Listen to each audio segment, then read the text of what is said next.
A palavra que Deus tem colocado no meu coração são várias. Aleluia, Senhor.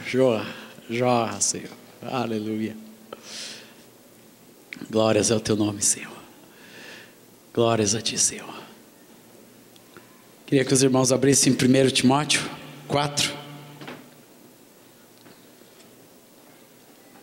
versículo 6.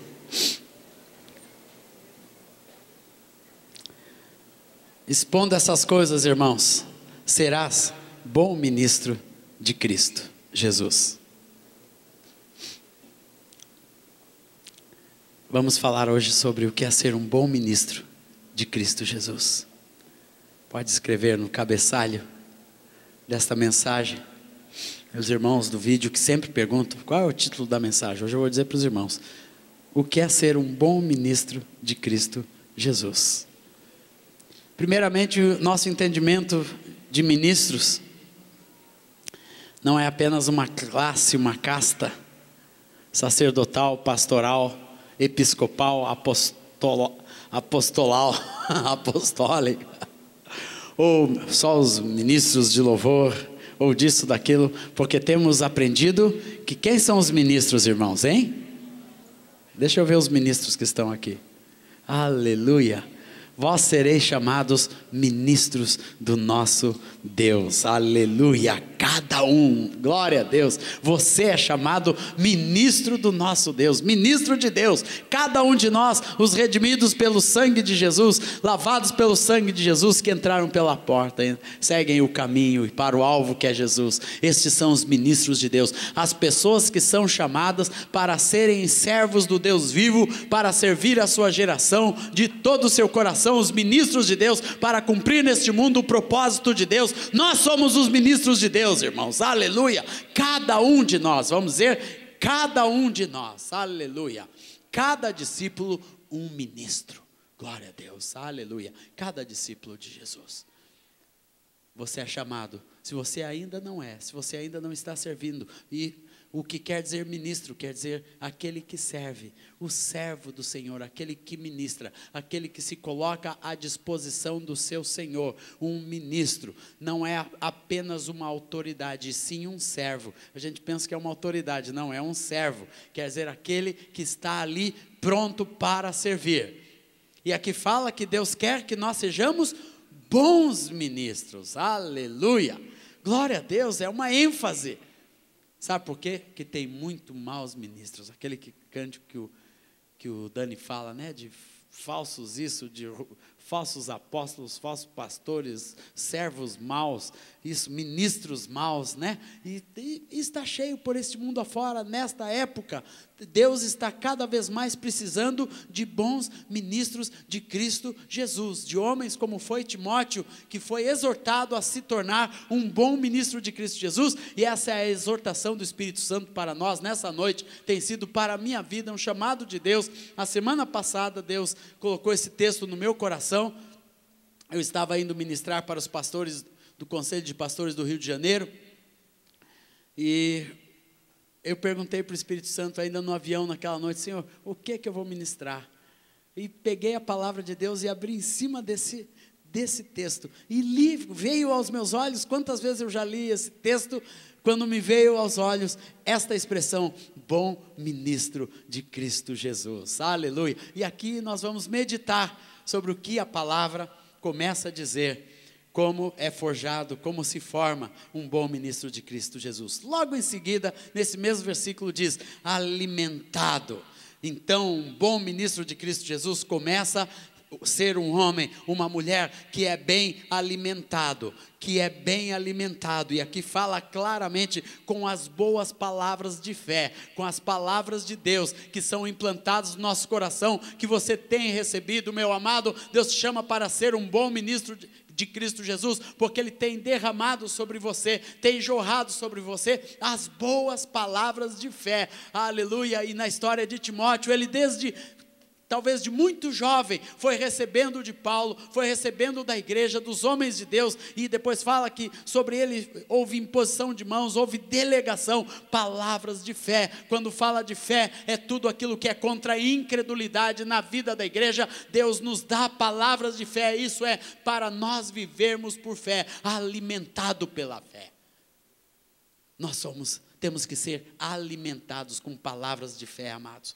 Nós estamos vivendo uma geração cada vez mais, a igreja está se distanciando, apostatando, ficando distanciada da fé, quer viver nas coisas que pode ver, que pode enxergar, em coisas perecíveis, em coisas palpáveis. Não, a palavra diz que o justo, que o homem, a mulher de Deus, o ministro de Deus, é aquele que se dispõe a ter uma caminhada de fé, em viver em cima das coisas da fé, das palavras da fé, que o Evangelho nos dá, que Cristo nos dá, que o ensino apostólico nos traz, aleluia, que temos recebido dos nossos pais. Graças a Deus, nós herdamos um reino de viver pela fé, uma maneira de viver pela fé, de nos entregarmos inteiramente a esse ministério, a sermos ministros de Deus. John e eu, desde a nossa adolescência, nos entregamos ao Senhor, aleluia, para servir ao Senhor, viver uma vida de fé. E nós desejamos que os irmãos também sejam ministros assim, que vivam pela fé, que recebem, que se alimentem daquilo que é da fé. Amém, amados? Daquilo que fala da fé, daquilo que é viver pela fé. Aleluia, meus amados, crer, orar, buscar, bater. Aleluia, Jesus diz: vem, bate, abrir-se-vos-á, buscar e achareis. Aleluia, pedir e dar-se-vos-á. Isso fala de fé, de uma igreja que vive pela fé, das boas palavras da fé.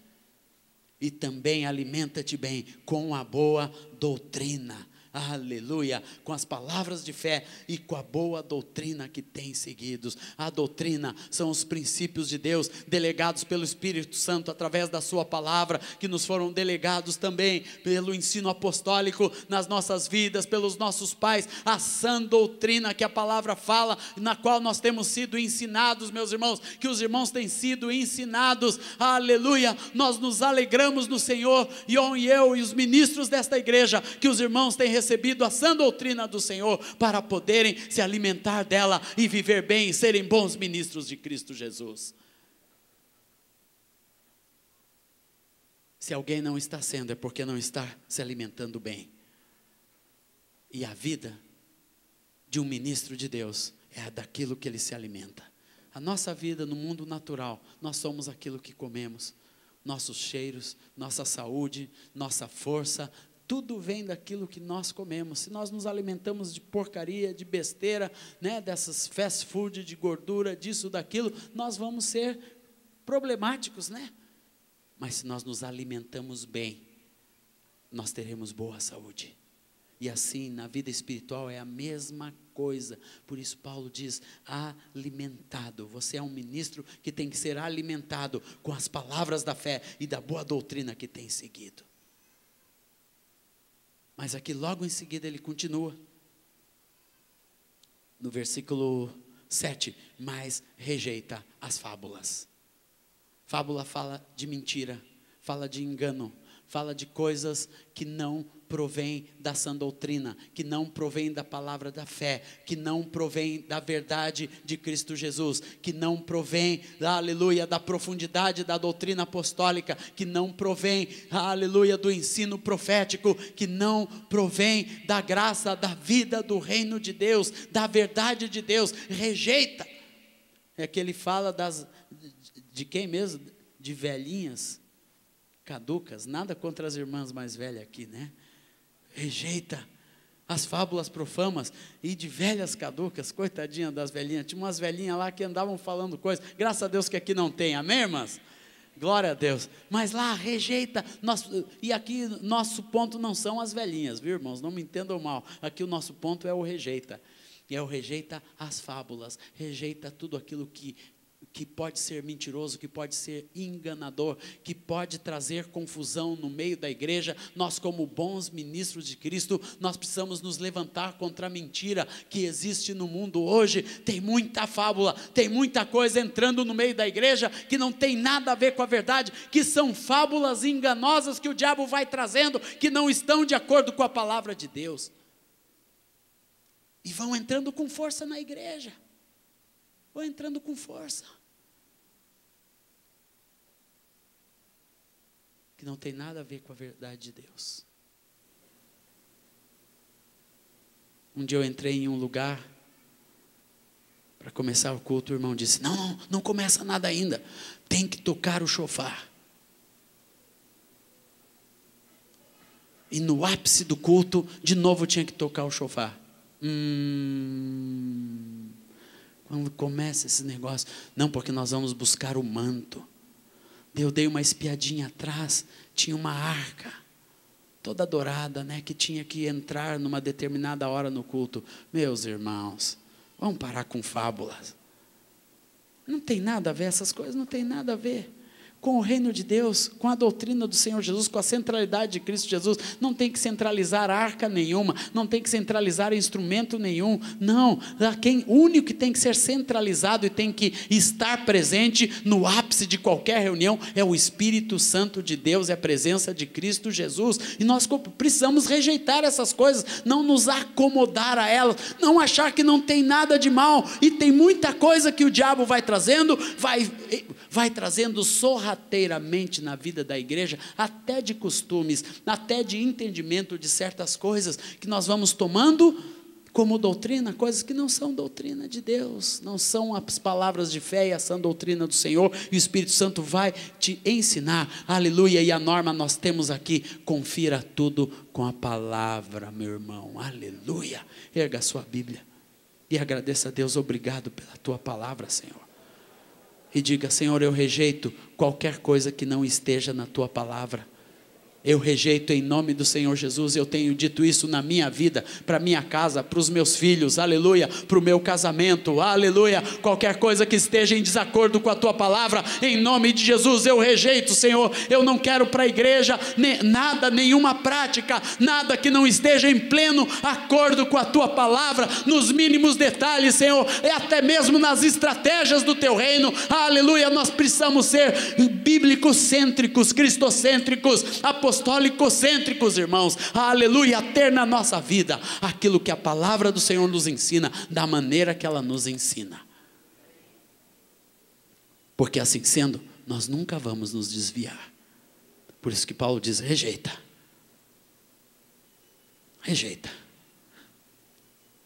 Terceiro, para ser um bom ministro de Cristo, aleluia, versículo 7, exercita-te. E aqui não é só no exercício físico, logo embaixo ele diz: porque o exercício físico para pouco é proveitoso. Hoje eu fui correr com o John e com nós, né, Selma, correr com esses pernas grandes aí, com o Sueco e com o Dani, correr, subir a Ilha Porchá, e eu e a Selma seguindo aqueles dois, Senhor, subindo o lombo acima, mas conseguimos, amém, amada? Depois eu e o Ion fomos praia fora. Quanto que deu nossa trajetória, John? 9.990 metros de exercício.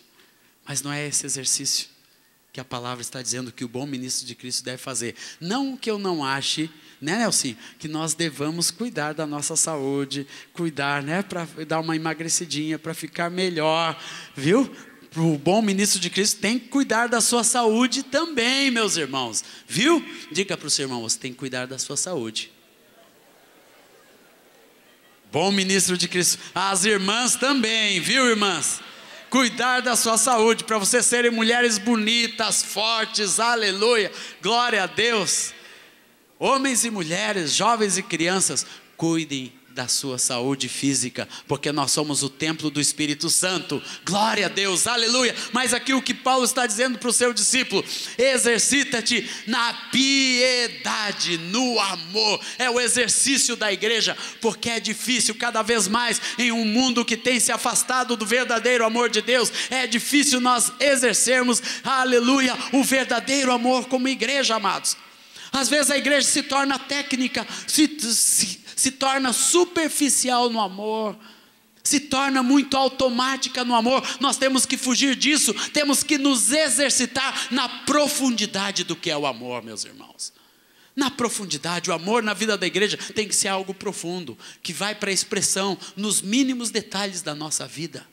Por isso tem que se exercitar no amor, na bondade, na misericórdia, no socorro, no suprimento, no chorar com os que choram, no ofertar com generosidade, no amar, no amparo que devemos ter uns com os outros. Aleluia, glória a Deus, em tudo que é a expressão do amor.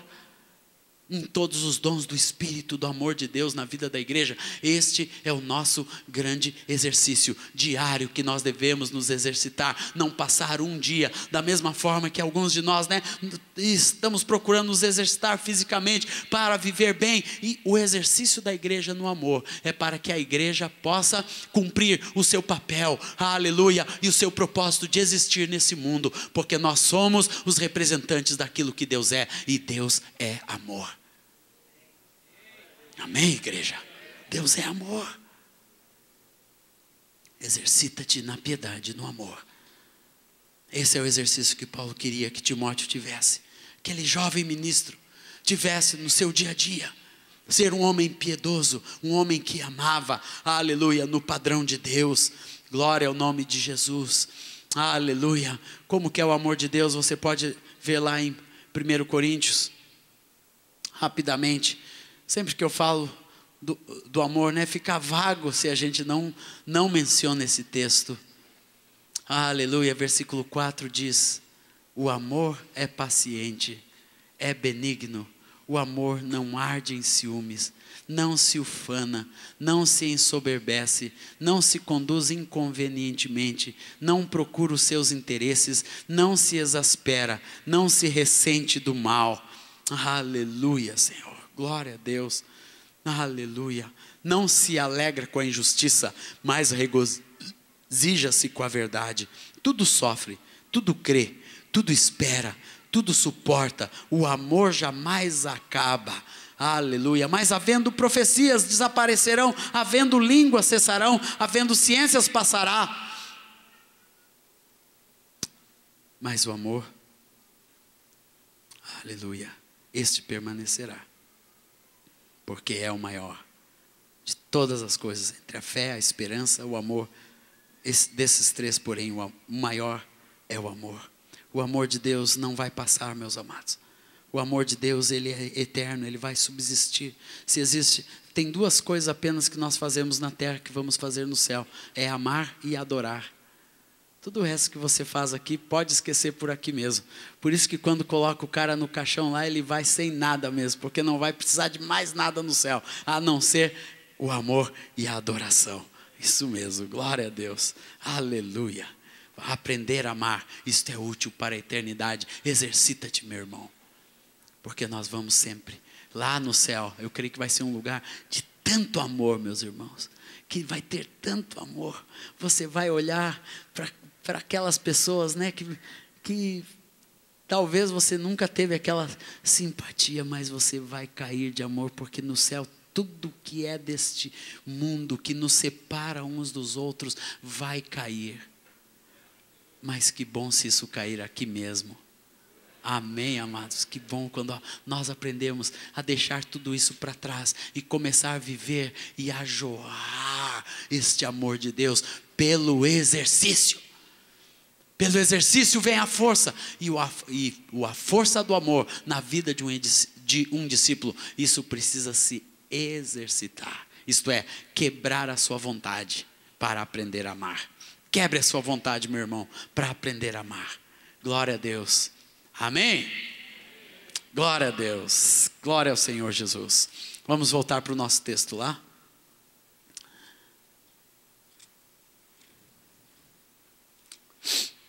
Glória ao Senhor. Quarto aspecto, versículo 10. Ora, é para este fim que labutamos e nos esforçamos sobremodo, porquanto temos posto nossa esperança no Deus vivo. O bom ministro de Cristo é aquele que põe a sua esperança no Deus vivo. Amém, amados? Aleluia. Qual é o quarto ponto?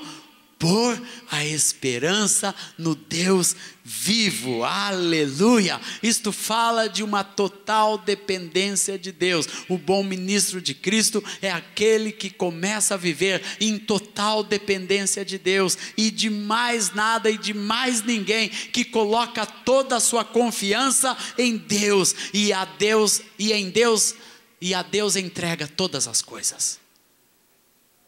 Bom ministro de Cristo Jesus, ele confia no Senhor ao ponto de entregar sua própria vida e tudo aquilo que ele é, tudo aquilo que ele tem, todos os seus dias, aleluia, vai entregando ao Senhor, entregando ao Senhor. O bom ministro de Cristo é aquele que confia, que entrega, porque confia no Senhor, glória a Deus, e não só faz isso, entrega e descansa.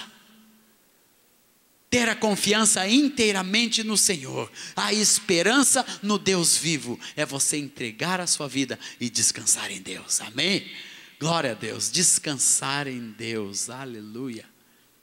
Digam comigo, descansar em Deus. Descansar em Deus. Será que você consegue entregar e descansar em Deus?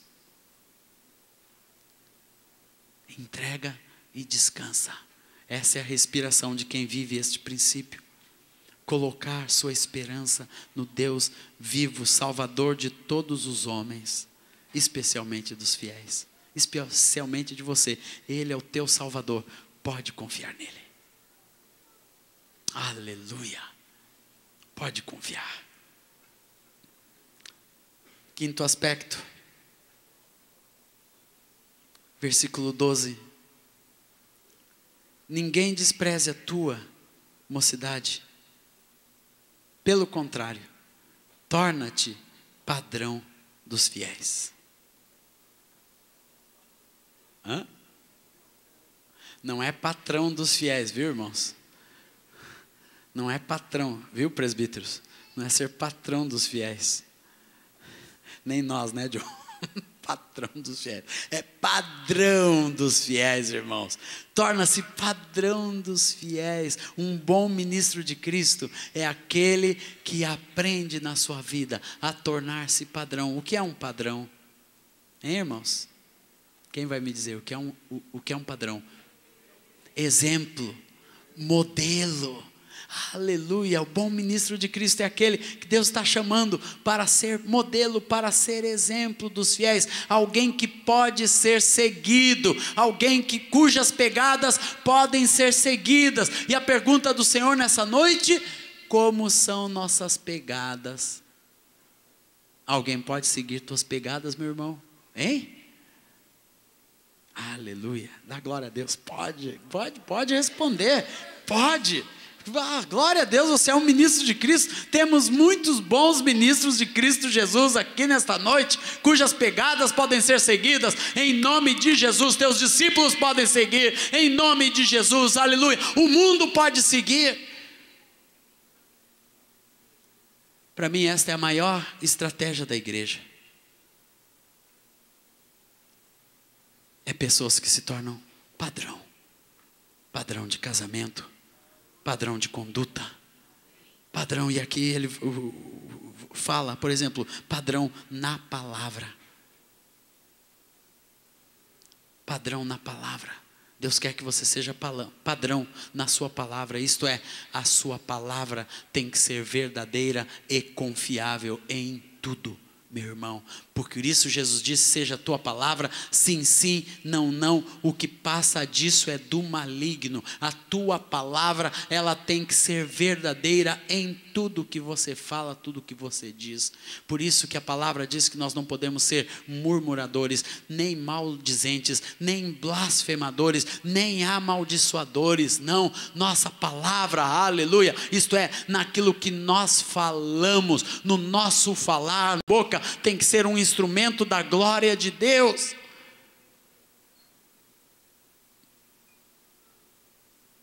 tua boca tem que ser um instrumento da glória de Deus. Que quando você fala, haverá manifestação da verdade de Deus, da palavra de Deus. Aleluia, glória a Deus.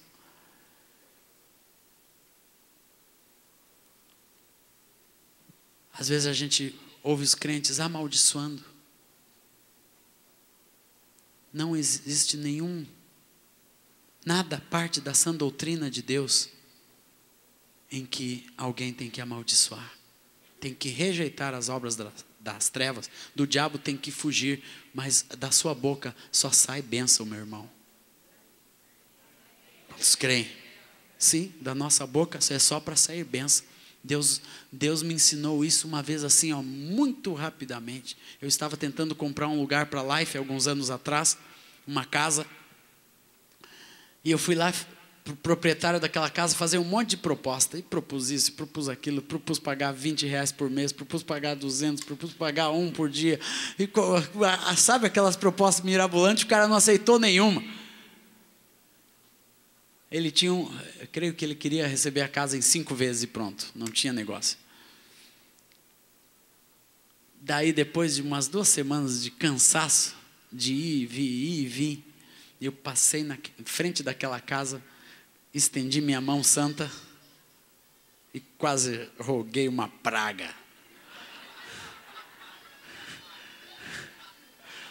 Quando eu comecei, tomara, a Rosana disse, para! Não amaldiçoa.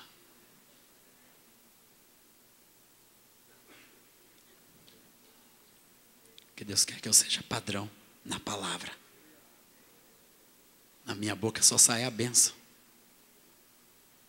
Tenho visto pastores que o irmãozinho vai embora.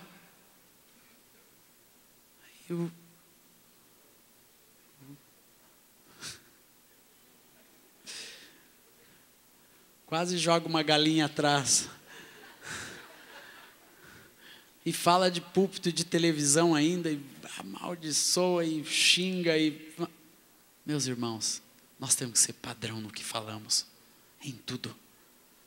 Padrão da palavra de Deus, do poder de Deus na nossa boca, no que nós falamos, no que nós proclamamos. Nossos filhos têm que ver isso. Às vezes dentro de casa falamos tanta bobagem.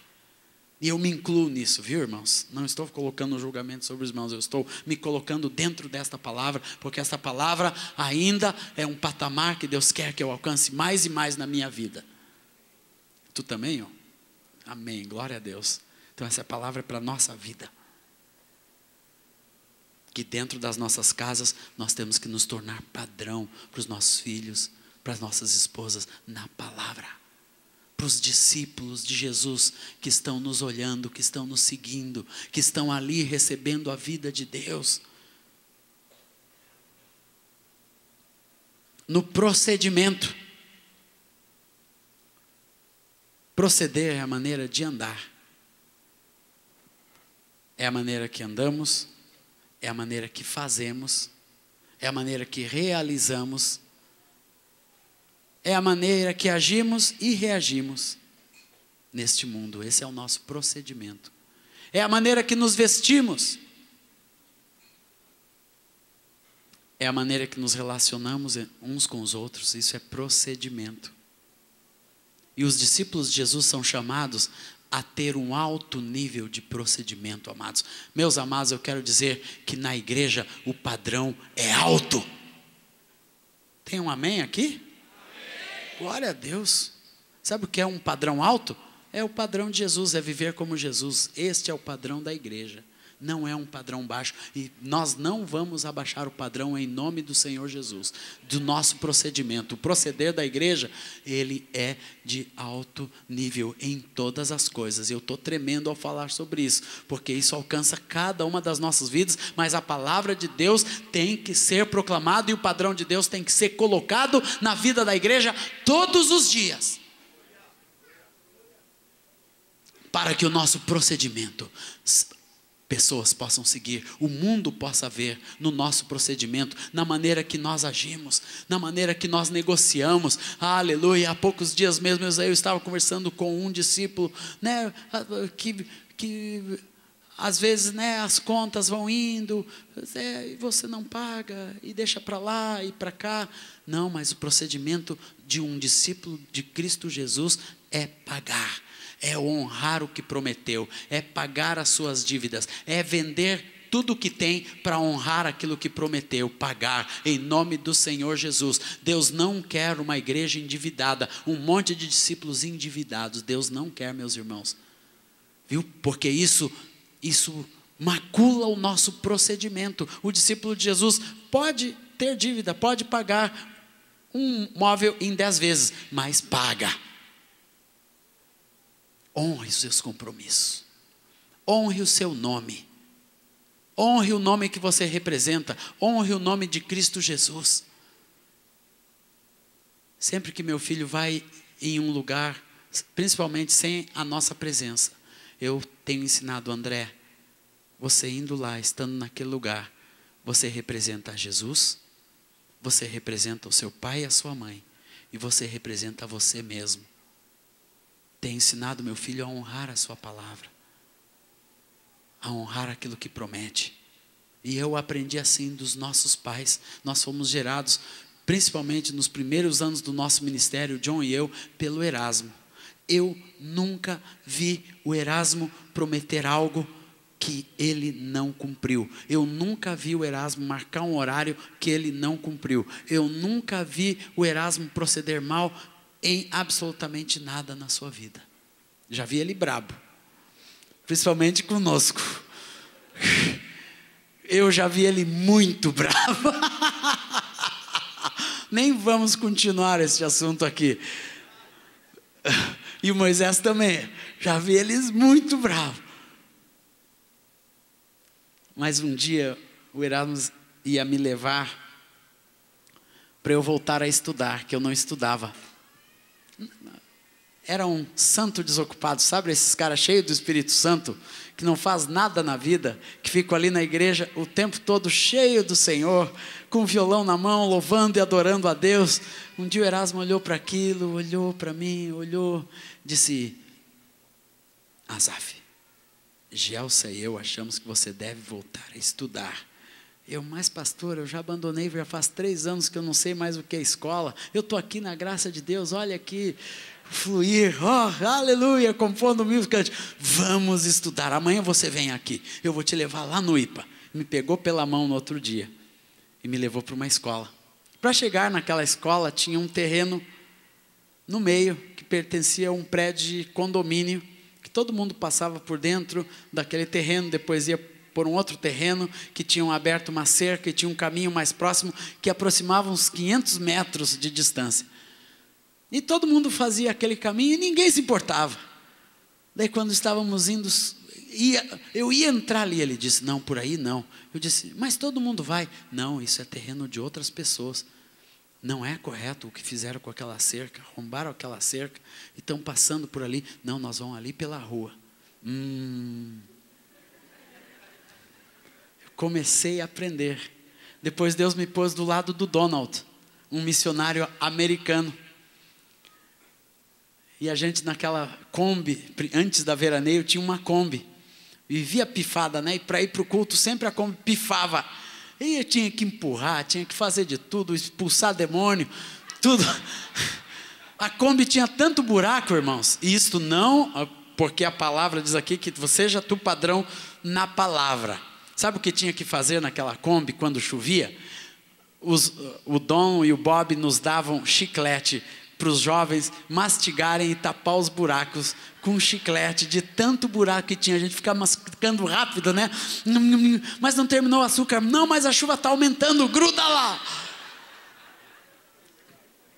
Você já viram uma Kombi assim? No início do meu ministério era assim. Hoje, né? É de S10, é de Senic, mas antes era de Kombi toda furada. Comiam óleo, cada 15, 20 quilômetros tinha que parar e pá, óleo no motor. Um dia não terminou a viagem, pegou fogo. Mas um dia nós estávamos indo na Kombi, atrasado para o culto. E ali, né, na Oswaldo Aranha, em Porto Alegre, tinha um sinal vermelho. E o sinal, bem na hora que a gente ia passar, o Donald... Eu, Donald, tu não vai passar? Nós estamos atrasados. O sinal está vermelho. Mas, Donald, não tem guarda. E o Donald me olhou. Mas tem Deus.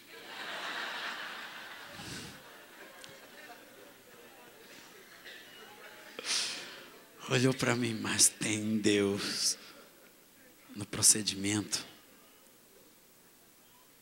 Pode encaixar nesses dois exemplos muita coisa da vida, meus irmãos. Mas tem Deus, nosso procedimento. Alguém está vendo. No mais longínquo local, alguém está vendo. Um dia a Rosana e eu estávamos em Nova York, numa fila para ir para a Estátua da Liberdade. E não sei se as esposas são como a minha. Para mim, só ir até a Estátua da Liberdade e voltar já basta. Dá uma subidinha no primeiro andar, já dá uma olhadinha, tira 3 fotos e volta. Mas só que lá tem um museu, lá tinha uma outra coisinha atrás, e tinha não sei o que mais para ver. E a Rosana, eu quero ver tudo. Eu disse, Rosana, mas leva 3, 4 horas o passeio todo. Vão só até a estátua. E, não, eu quero ver tudo. Não, vão até... E começou, quero ver tudo. Não, só até a estátua. Não, ver tudo. E de repente nós estamos no meio desse diálogo amigável, amoroso, doce. Vem alguém, bate na nossa costa. Irmão Azaf.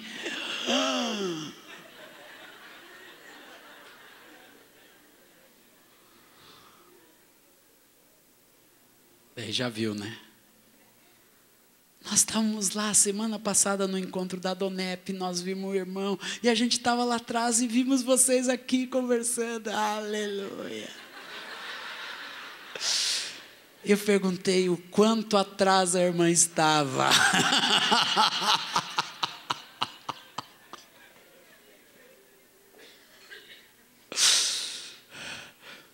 Ser padrão dos fiéis no procedimento, irmãos. Alguém está te vendo. Diga ao teu irmão, alguém está te vendo. Em qualquer lugar. Se você por acaso está numa cova escura ou debaixo do teu acolchoado, Deus está te vendo.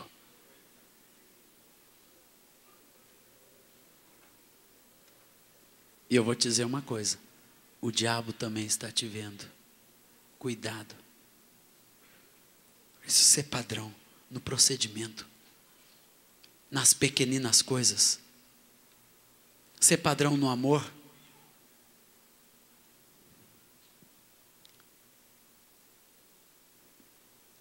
Pode ser fraquinho em tudo, mas não no amor.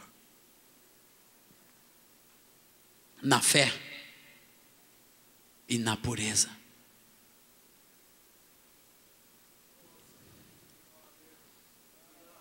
A igreja tem que ter um outro patamar de pureza. Porque a palavra fala que tudo na nossa vida tem que ser santo. A palavra fala de cidade santa, de nação santa. A palavra fala de mão santa. A palavra fala de procedimento santo. A palavra fala de leito sem mácula. A palavra fala de coração santo. A palavra fala de pensamento puro, de pensamento santo. Por quê? Porque Deus é santo, meus amados. Aleluia! E o caráter de Jesus fala de pureza e santidade. Em todas as coisas. Podemos soar repetitivo com essa palavra, que de vez em quando, sempre, em todo encontro a gente toca nisso. Por quê, amados? Porque nós vivemos numa geração impura, que só é sair ali na rua, você estende o dedo para fora, e o seu dedo já fica sujo.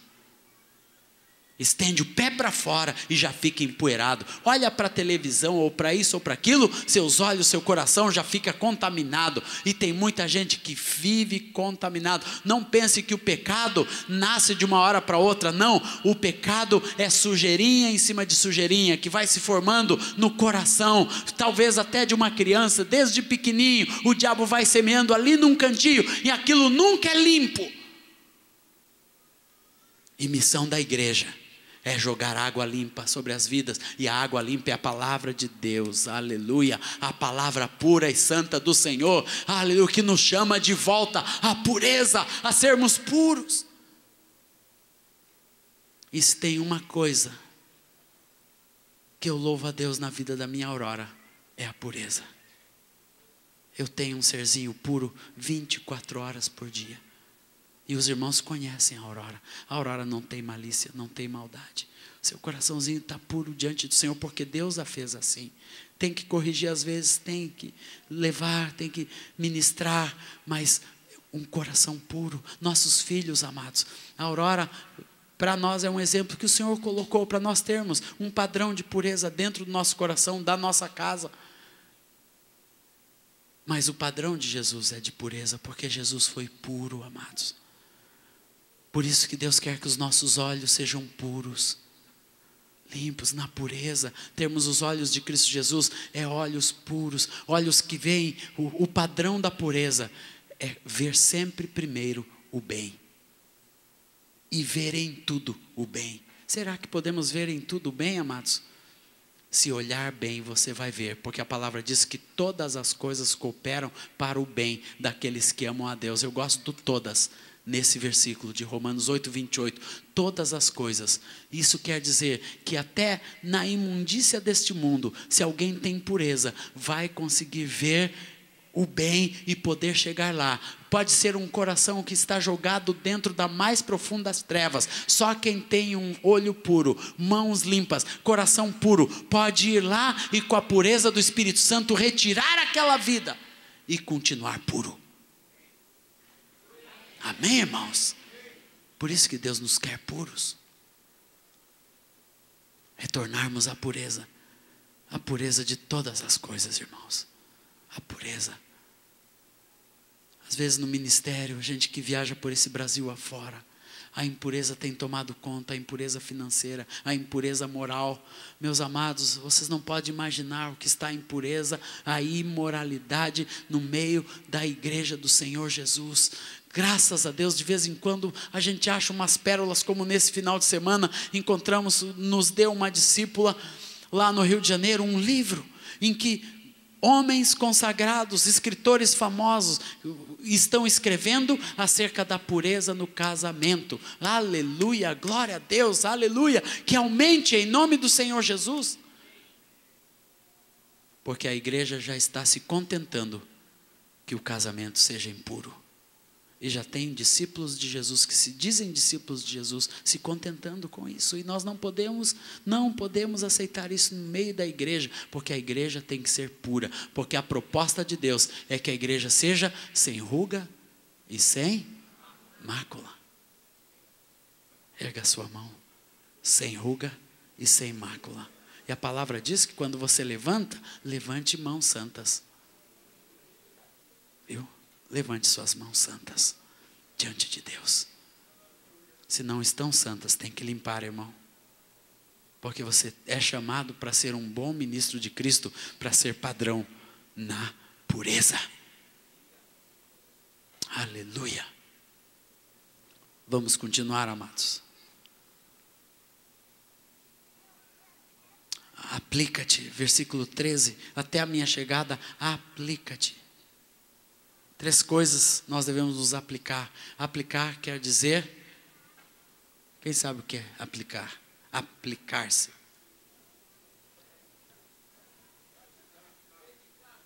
Dedicar-se. Olhar com dedicação para 3 aspectos da vida de um bom ministro de Cristo na leitura. E aqui fala especificamente que naquela época não existiam bibliotecas nem muitos livros. O que tinham eram os pergaminhos, talvez do Antigo Testamento, alguns já escritos do primeiro século, dos escritos de Paulo, talvez algum evangelho que foi confiado a Timóteo, mas ao aprendizado na leitura específica das escrituras e de tudo aquilo que é de Deus. Não é para ficar lendo qualquer porcaria, qualquer besteira, não. Para você ler a palavra de Deus e os livros de Deus. Amém, irmãos? Aplica-te na leitura. Nós lemos muito pouco, nós compramos muitos livros, mas lemos pouco. É ou não é, irmãos? Compramos muitos livros, mas lemos pouco. Até a palavra de Deus nós temos que aprender a ler mais. Aplica-te também na exortação.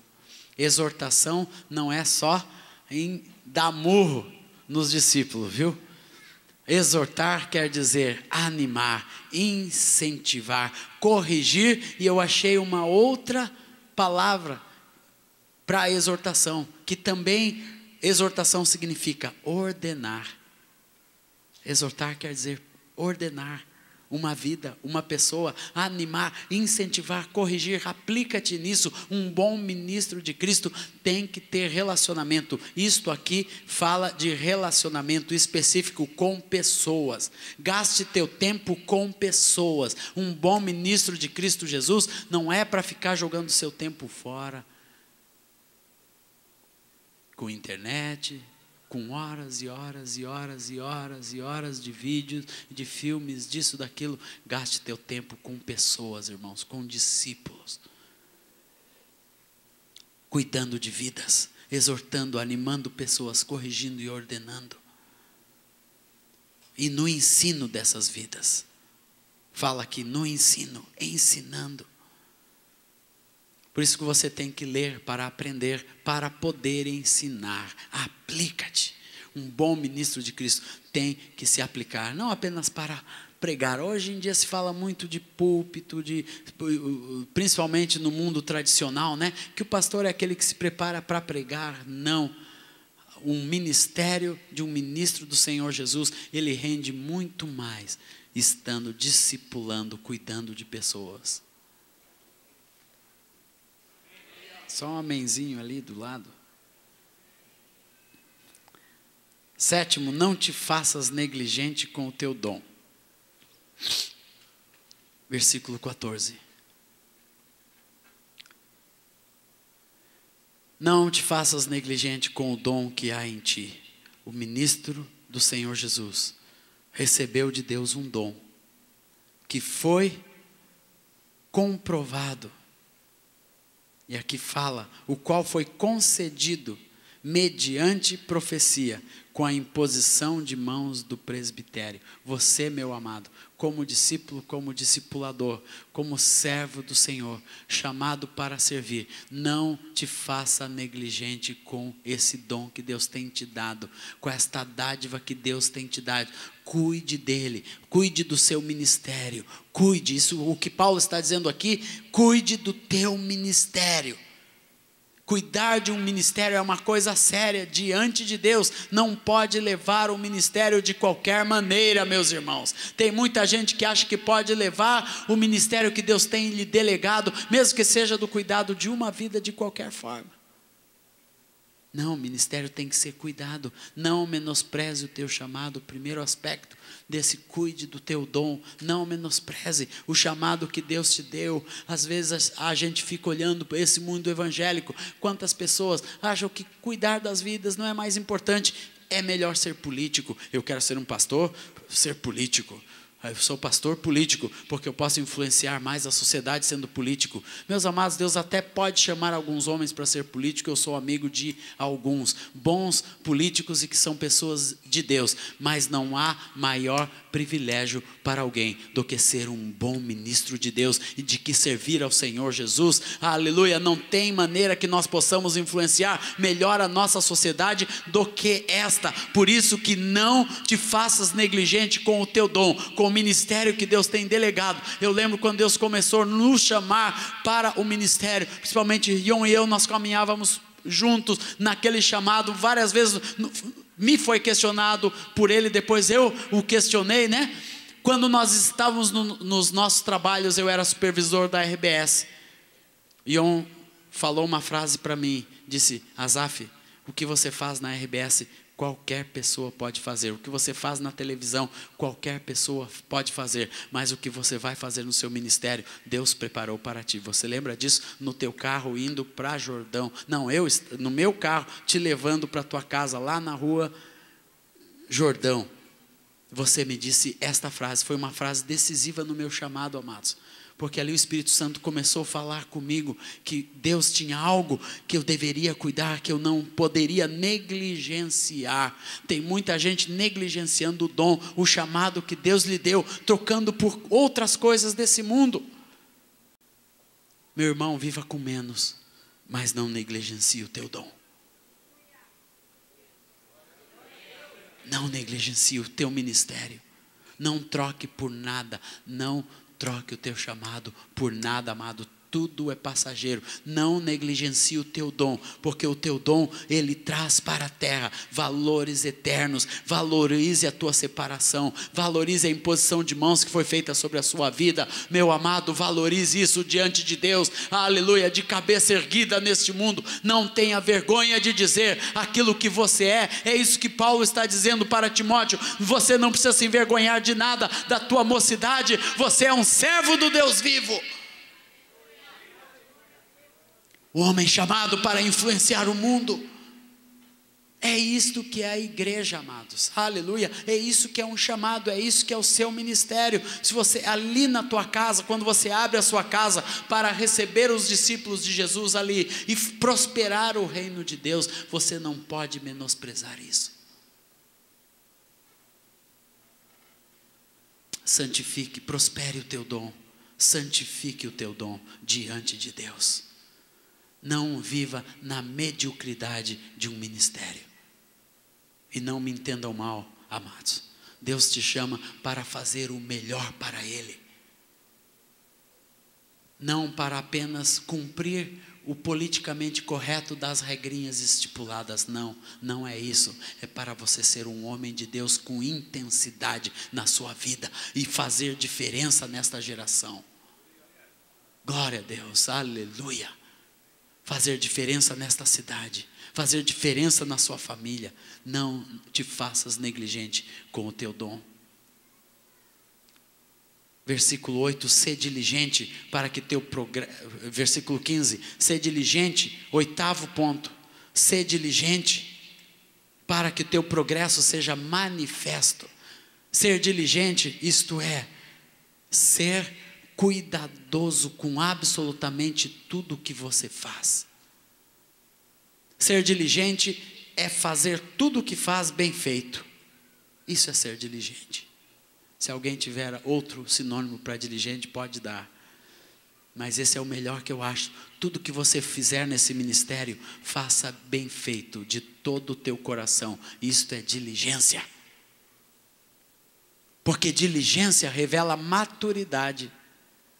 Interessante, ser diligente para que o teu progresso seja manifesto. Isto é, para que a tua maturidade, você que hoje pode ser bem jovem, mas ser diligente com as coisas de Deus, ser diligente com as coisas do ministério, para que o teu progresso seja visto.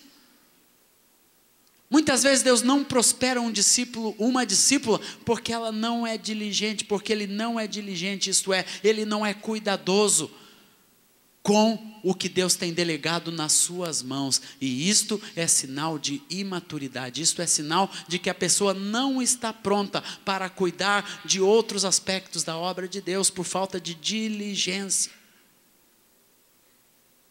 Diligência fala de objetividade, fala de focalização.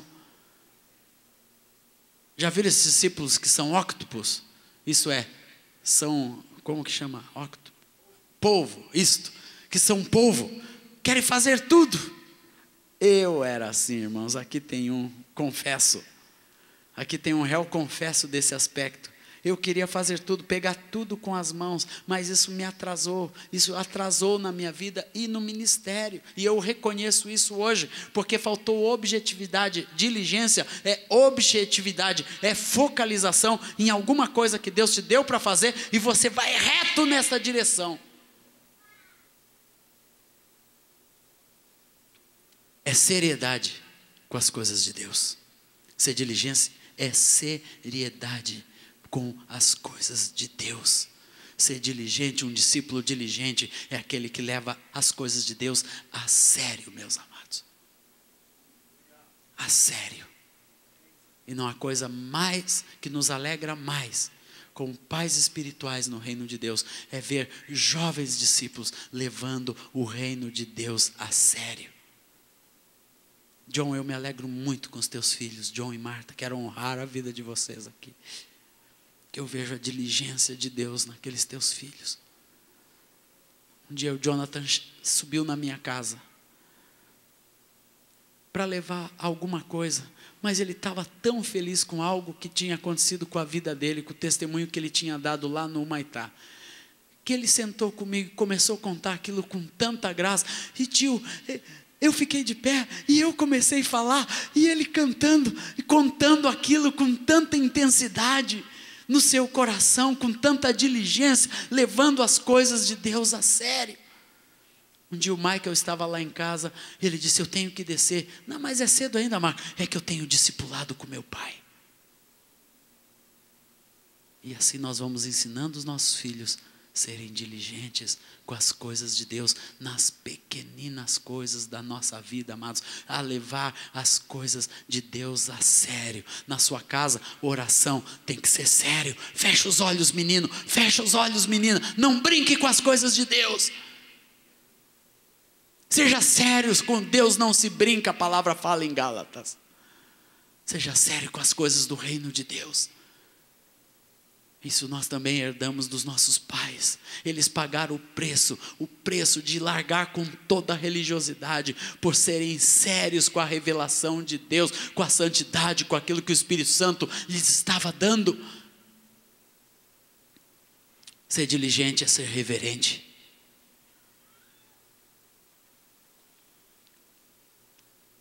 Ser reverente. Levar Deus a sério é ter reverência com a presença de Deus. Um dia eu estava em um culto.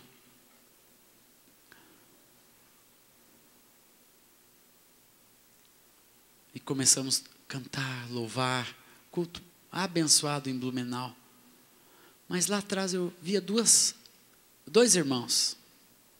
E a gente que ministra, né, fica vendo tudo. E aqueles dois irmãos, claro que a gente não ouvia, mas só via.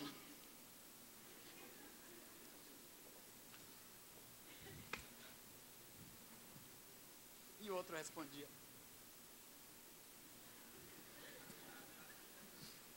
De repente, daí eu ouvi. Telefone. E o irmão pegou. Hey, tudo bem? E a igreja louvando e adorando. Eu disse, irmãos, desculpem, para um pouquinho. Vocês dois lá atrás, vocês estão sendo irreverentes com a presença de Deus. Eu não saí da minha casa em Porto Alegre para vir entreter este povo aqui. Vocês estão sendo irreverentes, vocês estão há quase 40 minutos conversando, rindo, debochando, e agora você atende nisso, um deles já, zarpou fora, e o outro ficou com o celular pendurado, e uma fúria profética, meus irmãos.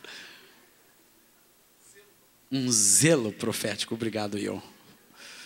Um zelo profético. O rapaz pôs o telefone no bolso. E a igreja recebeu a mensagem.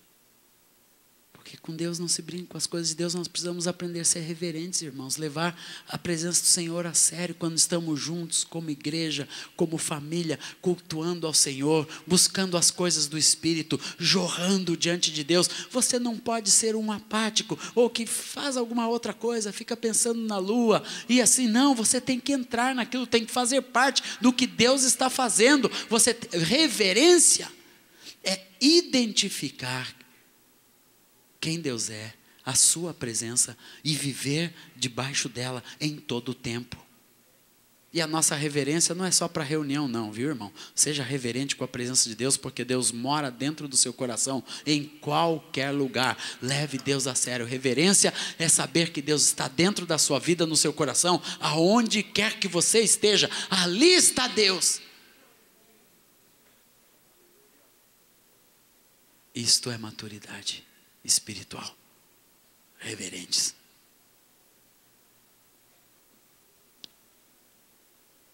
Versículo 16.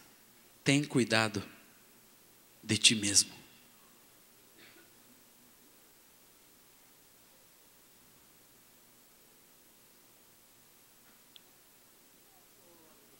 Cuide. Essa é uma palavra do Espírito Santo para cada discípulo nesta noite. Antes de você ser cuidado espiritualmente por um discipulador, o bom ministro de Cristo tem que aprender a cuidar-se também de si mesmo. Nós devemos cuidar uns dos outros como a palavra nos ensina, mas o ministro do Senhor tem que aprender a cuidar da sua vida. Porque discipulado não é pagiar pessoas. Discipulado é nós levarmos e ensinarmos o padrão de Cristo Jesus a uma vida. Mas cada um de nós tem algo dado por Deus com individualidade, que chama-se livre-arbítrio, cuidado próprio. Isso Deus deu a cada um de nós, e nós temos que aprender a nos cuidar diante de Deus, nos cuidar na nossa caminhada, cuidar do nosso corpo, cuidar da nossa saúde. Sim, tudo isso é importante, mas nós temos que saber cuidar principalmente do templo do Espírito Santo, que nós somos. 1 Coríntios 3,16. Cuide de ti mesmo, porque você é o templo do Espírito Santo, meu irmão. Cuide da sua alma. Fala, meu amado.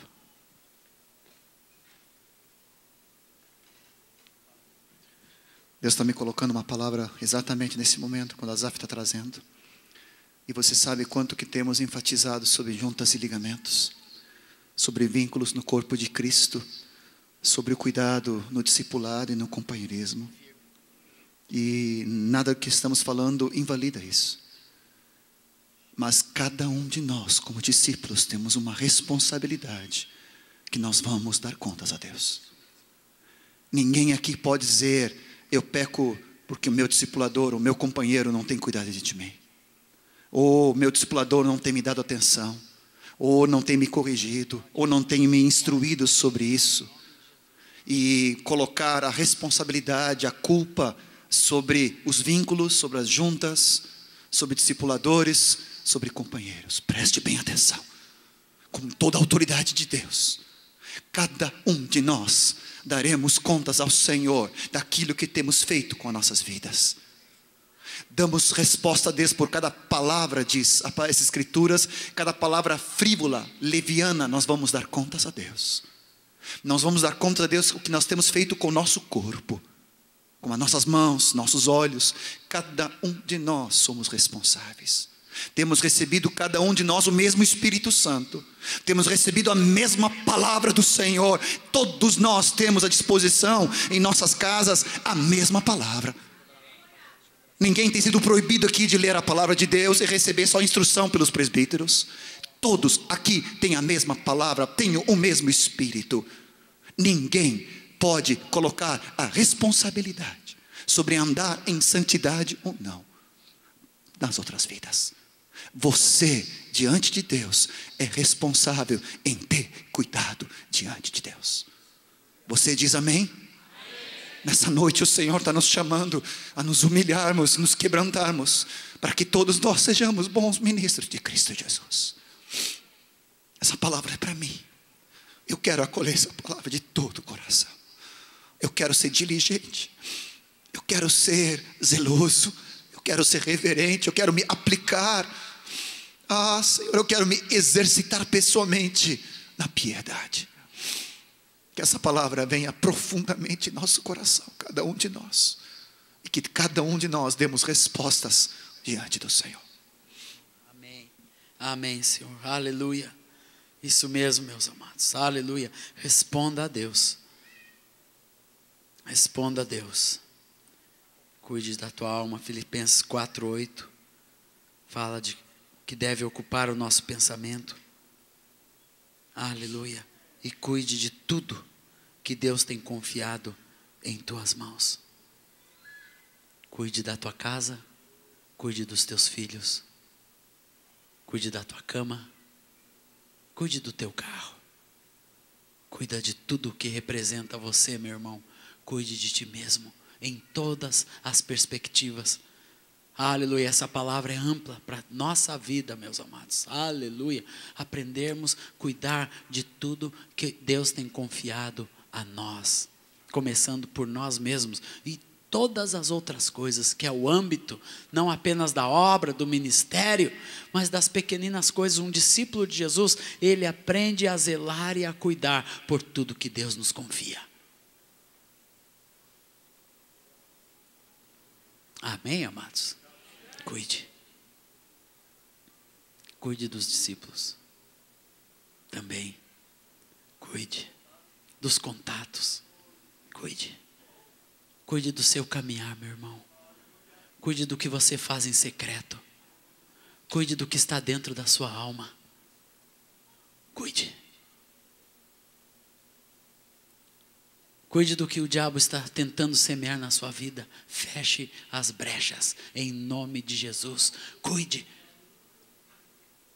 Como que a igreja cuida? Cuida pela confissão, pela limpeza, pelo arrependimento, pela confissão, pelo perdão. Aleluia, pela restituição, por todas as maneiras que Deus nos dá para nos libertarmos de todo o peso, de todo o pecado. Porque isto é cuidado. Para você ser um bom ministro de Cristo. Por último, versículo 16 continua nesses deveres. Continua, que nessa outra versão fala, persevera nestas coisas. Persevera, continuidade, não para.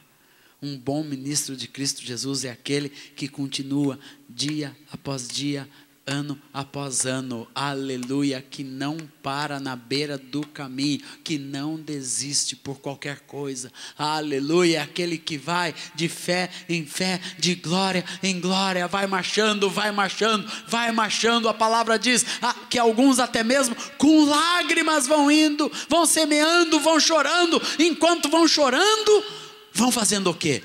Jogando semente, vão indo. Tenho visto muitos irmãos que vão com lágrimas, irmãos, por esse mundo afora, não apenas no Brasil, mas pelo mundo afora, no Oriente Médio, no meio dos árabes, lá na Rússia, quanta lágrima, quanto choro, quanta dor. Um dia eu estava na casa de um irmão, ele disse, sabe por que eu estou aqui na Sibéria? Sabe por que eu ministro aqui? Porque eu vi o meu pai sendo levado de casa e nunca mais voltou, e foi preso porque era cristão e morreu aqui. Depois o meu irmão, que era soldado do exército, tinha um Novo Testamento, seu chefe viu, foi trazido para a Sibéria e morreu aqui, e eu vim chorando para cá, dizendo, vou entregar a minha vida naquele lugar, para servir ao Senhor. E por muitos anos aquele homem semeou as suas lágrimas ali na Sibéria, no norte da Rússia, irmãos, mas hoje está colhendo com alegria, glórias ao nome santo do Senhor, mas persevera. O reino de Deus é de gente que persevera, que continua, de gente que não para, que não fica à beira do caminho. E se Deus quiser, vai nos dar vida, para sempre vocês terem em nós esse exemplo, em nome do Senhor Jesus, de quem continua e persevera diante do Senhor, até o último fôlego da nossa vida. Nós queremos estar aqui junto com os nossos irmãos, pregando esta mesma palavra, talvez mais, talvez daqui a 30 anos, sem tanto gás, né? Só vou dar 3 pulinhos enquanto louvo, mas vou continuar louvando, e tocando, e cantando, e dando glórias a Deus. Muita gente, Asaf tem que se aposentar. Que se aposentar coisa nenhuma, amados. Eu estou entre os que perseveram no reino de Deus, em que vai em frente, até o fim da vida, se Jesus não voltar antes. Ao que perseverar, lhe será dado o quê? A coroa, aleluia. Erga a sua mão e diga: coroa, Senhor. Para os que perseveram, diga ao teu irmão: você vai receber uma coroa se perseverar. Aleluia. Perseverança fala de continuidade, de quem vai adiante, de quem continua, dia após dia, em nome do Senhor Jesus. Aleluia.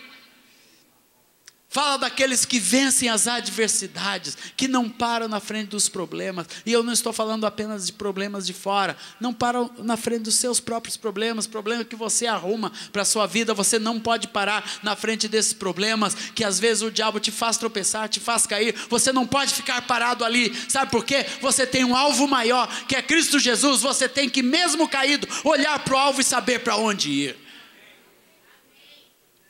E você vai se levantar no meio do corpo, no meio da igreja. Perseverante é alguém que prospera em qualquer circunstância, porque está em Cristo e olha para Jesus e caminha com Jesus. Que mesmo às vezes descendo, ele está indo para o lugar certo. Mesmo às vezes tendo que mudar radicalmente as coisas na sua vida. E Deus às vezes promove mudanças radicais na nossa vida, como igreja, como pessoas, como famílias. Mas são aqueles que vão adiante. Eu dei glórias a Deus pela vida do Nilson na Noruega. Mudança radical, clima radical, língua totalmente diferente, cultura totalmente diferente, mas vai perseverando e prosperando diante de Deus. Uma característica do perseverante diante de Deus: ele prospera, em nome do Senhor Jesus. Aleluia. Salmo 84:6 diz que, mesmo passando por um vale árido, faz dele um manancial de vida. Esse é o perseverante. Glória a Deus, porque fazendo isso, salvarás a ti, como ministro de Deus, e aos que estão contigo, e aos que te ouvem. Glória a Deus. Quando você vive este padrão de vida, como ministro de Deus, o que você vai promover? A ti mesmo? Não. Você vai promover salvação, vai promover testemunho, vai promover a glória e a graça de Deus na vida de outras pessoas. Aleluia, amém, igreja? O que vai acontecer? Todo mundo que ver a sua vida, que ouvir a sua vida, vai estar perto da salvação, por causa do exemplo, do padrão de Cristo Jesus na sua vida. Amém? Glória a Deus. Glória a Deus.